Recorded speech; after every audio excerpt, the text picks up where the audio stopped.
public safety works and about the quality of life in our city here in Scottsdale. On a really good concept in an important term, and that's quality of life. That's a nebulous term to most people. I mean, it's kind of like art. We know what it is. We may not know it, but we know what it is. We know what we want in terms of quality of life. And I think it's important that we understand and maybe put a definition on that word, and then take that into the discussion of public safety. With regard to public safety, it's about feeling safe in your home. It's about feeling safe on the streets. Being able to walk into downtown and have a feeling that you're not going to get mugged. I think that's a pretty common expectation in Scottsdale. You can walk the streets safely. I think we've had some issues, particularly in the bar district, where people have expressed to me directly that they don't feel safe in the bar district after a certain time of night. We hear anecdotally that the hotels advise their guests not to go into the bar district or downtown Scottsdale after a certain time at night. I was talking with a shop owner that owns a little cafe down at 4th Street in Stetson, who, about 10 o'clock at night on a Friday or Saturday night, I forget, said that there was a couple of guys rolled out of one of the bars down there and got into a fist fight in front of the place, and he had patrons sitting out on the patio, and he ushered them inside, and they locked the door, and the guys proceeded to take their fist fight through the plate glass window. And so they not only terrorized the people who were in the on the patio, they terrorized the people who were inside the restaurant. That's a problem for me, and that is an erosion of our quality of life. I heard a similar story about Alpha Graphics on Scottsdale Road, where someone else who had come out of the bar district broke out a window and puked inside Alpha Graphics. I guess it wasn't enough to puke outside Alpha Graphics. They had to do it inside, so they broke out the window to do that. These are little things in the grand scheme of things, but if you're the guy that owns the shop, if you're the patrons that were there, the crime rate at that particular moment is 100%. It's kind of like being employed. If you're out of work, the unemployment rate's 100%. So quality of life is an important concept, and how do we get there? Well, I think a lot of the problems of the bar district are self-inflicted. I don't mean by the people that live here, I mean by the people that we elected to look out for us, who've abdicated that responsibility. They have convinced themselves that the bar district brings money into Scottsdale, and they are not weighing that income against the cost. Even, and our city treasurer has said this, even if you just compare sales tax receipts for the bar district to the additional increment of public safety that it requires, the bar district doesn't pay for itself in terms of net revenue to the city. Now, the bars will tell you differently. They've got a different study that they paid for that, not surprisingly, shows a different result. I've looked at that study. I'm an engineer by training. It doesn't make me a genius, but I can read a study and I can tell you when there's a good one and a bad one, and that's a bad one. So we need to, I think, our leaders, our city council, and the mayor need to look at these things with a critical eye, with an analytical perspective, before any decisions are made, and say, is it true, is it not?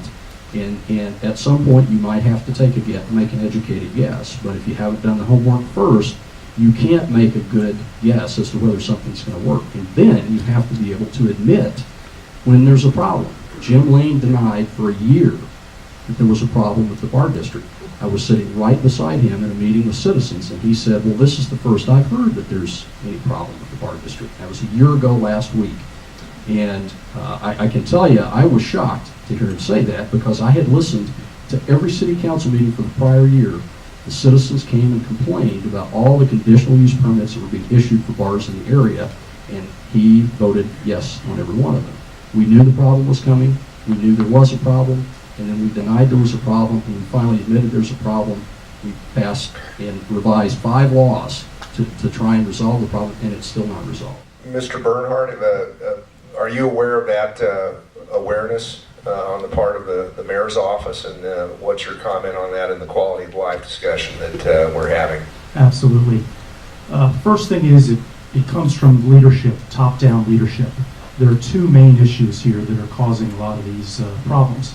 Number one is the leadership of this city that wants to turn us into Miami Beach. High-rise apartment buildings and bar district, and just a different clientele for Scottsdale.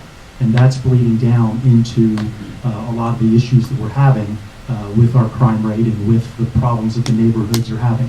A second is a level of respect for the police and firemen. Right now, and all the individuals that I talk to, morale is not very high because they don't believe that the mayor has their back and don't believe that they're respected as professionals and listened to. And that's a tremendous issue. And that's something that I want to repair on day one, is to make sure that every police officer and every fireman feels as though the mayor has their best interests at heart, the safety of the city at heart, and is looking through the budget of the city to make sure that they have the resources that they need. And a great example of that is right now down the El Dorado fire station. And many of you have heard me use this example before. We have a brand new fire station down there that the fire department went to the city leaders and said, we know we're in tough economic times. We don't need a new fire station right now. We can make do with what we have. We just need some new turnout gear and some new radios and some other things like that. The city said, no, we're going to spend $2 million on a new firehouse. And guess what happened? It turned into a $6 million firehouse because of the need to be LEED certified and green. And then on top of that, public art, they put a $300,000 statue from a New York artist in the front of the firehouse. Now, how do you think that makes a fireman feel when he's walking into the Taj Mahal of firehouses and can't have the basic gear that he needs to do the job that he is proud to do? So it's about having a leader who understands the pride, the training, the professionalism that these public safety officials want to have. That's why they come to work. It's not about being the number one paid or the number three paid. It's about having the gear and the people watching your back to do the job. Thank you. Mr. Washington, can you comment on this phrase that Mr. Bernhardt used about respect for the public safety personnel? Absolutely. What is he talking about? Well, I can tell you from personal experience, two incidents in particular where I was at the city council meeting, which, you know, if you watch Channel 11 or you go to the city council meetings, you know I'm there all the time. You know, frequently I speak more at the microphone than some of the city council members do. But I was there for both meetings that I'm going to reference, one of which the mayor and I believe Councilman McCullough piled on Chief Rodbell about some budget issues. And the other one, the more egregious one, was where they were essentially ridiculing Chief Olson for making a decision to issue a non-renewal notice to PMT, which he is administratively vested with the power to do that. And he was looking out for the interests of the citizens, trying to get the best possible deal for us, the best value in EMS response and transport for us, the citizens.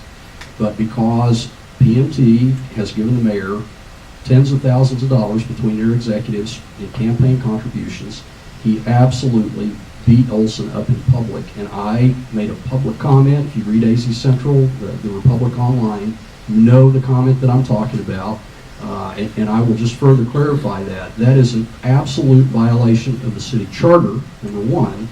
The city council and the mayor are charged with setting policy for the city government, and the city manager and his staff administer that policy. We are, hopefully me, if you elect me to be mayor, we are prohibited by the charter from interfering in the administration of the city, and that was wrong and it's disrespectful. Appropriate level of investment in public safety. As we discussed earlier, it is the number one priority in the city budget, and it has to be a bottom-up budget based on both the advice and counsel of the public safety leaders, the demographics of our city. We have a unique city here. We have the oldest population, average population in the country.